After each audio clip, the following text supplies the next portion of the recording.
প্রতিদিন রাতে ঘুমানোর আগে 6টি আমল করে ঘুমাবেন, আপনি ঘুম থেকে উঠেই ফলাফল দেখবেন ইনশাআল্লাহ। ঘুম থেকে উঠে আল্লাহর কসম করে বলে আপনি ফলাফল দেখবেন।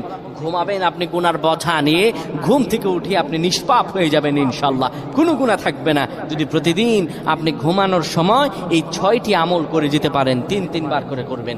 1 নম্বরে যে আমলটি করবেন, কালিমা পড়ে ঘুমাবেন। 2 নম্বরে দুরূদ শরীফ পড়ে ঘুমালে মৃত্যুর পর দুরূদ শরীফ হবে তার জন্য সুপারিশকারী।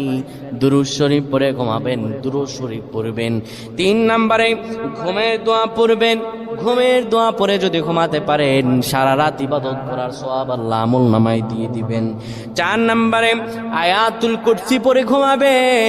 আয়াতুল কুরসি পড়ে কেউ যদি ঘুমায়, ফেরেশতারা তাকে সারা রাত পাহারা দেয়। ফেরেশতারা তাকে সারা রাত পাহারা দেয়। আয়াতুল কুরসি পড়ে ঘুমাবে।